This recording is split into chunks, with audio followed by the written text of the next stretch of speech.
Did Burhan Wani pick up the gun? He was brainwashed. Bluntly, Kashmiri Hindu has no right to live.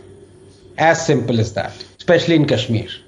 You know, you talked about terrorists coming in, barging into schools and hospitals and Hindu hamlets and inspecting Aadhaar cards.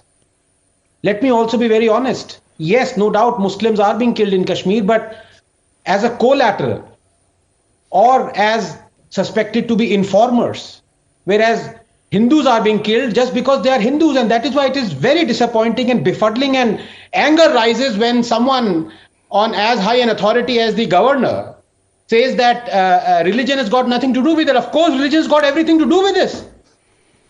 Kashmiri Hindus are being discriminated against, ethnically cleansed, killed, driven out. But have you ever wondered why Kashmir's bubbling and ever-present communal bigotry, ethnic cleansing, terrorism, and religious fanaticism never enter the India narrative? Think about that. Why India is being called an autocracy, suppressing freedom of speech and expression and discrimination, but they never bring Kashmir in it. Because if they do, then this whole facade falls like a pack of cards, because they talk of human and religious rights. But when have you heard them speak out on the atrocities committed by Pakistan against the Ahmadiyas or the Baluchs? Leave aside the Hindu and Christian minorities. When have you ever heard them speak about against China that has interned more than 1 million Uyghur Muslims in concentration camps and is feeding them pork? When have you heard them speak out against the brutal trampling of human rights of lakhs of Dalits, Gurkhas, women, Sikhs, refugees, homosexuals in Kashmir because of 370 and 35A?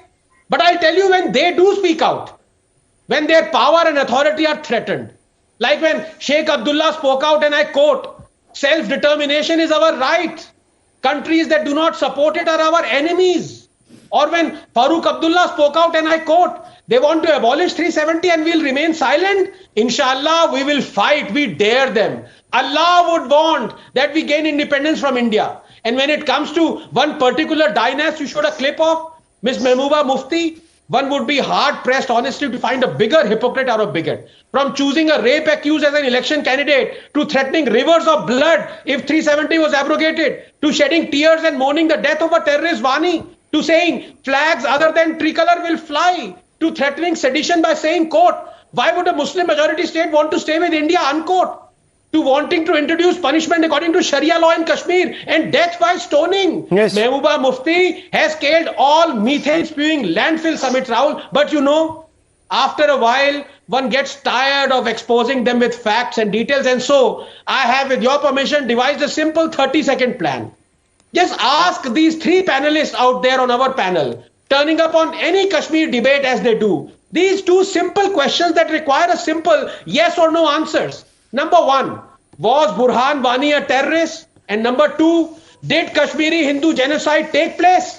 My answer to both these questions is an emphatic yes and yes. Ask these people. You might unearth many snakes tonight. Did Burhan Wani pick up the gun against this country of the Ghazwa-e-Hind project of Islamist terrorism? Simple, straightforward question to you, sir. He was brainwashed. Yes, no, I really need to expose this. I'm sorry I said I'm tired of, giving facts and all, but please permit me, because Lokesh has, I don't know, it's not that my blood is boiling, but I need to give facts, because I need to get this propaganda out of the window and, out of our minds. This thing about that in Kashmir, terrorism has got nothing to do with religion. I want to quote directly. I want to give you a glimpse into Gilani's world. Now, wouldn't you agree? And many Congress leaders, Rahul, yes, including Manish and Iyer, have actually met Gilani. Embraced they were siding with Gilani. Embraced him. Yeah. Now, let me give you a glimpse into his world. A world of hatred for India and specifically Hindu. I am going to quote something verbatim. Quotes taken of Gilani, taken from his book, Nawaya-Hurriyat. 1. India is a bigger enemy of Islam and Muslims than even Israel. 2. Muslims are a Qaum wholly separate from the Hindus. Muslims are a complete separate nation on the basis of their religion, culture, civilization, customs and practices and thought. Their nationalism and their foundation of their unity cannot be based on their homeland, race, language, color or economic system. The basis of the unity is Islam and Islam alone. Kashmir must become an Islamic state. Our goal is establishment of Islamic government. I plead with the Afghan Mujahideen to come forward to help liberate us from India. What's the topic of the debate? Why is he deviating so much? Now look at this. Anand is misguided Now look again. how rattled this guy is.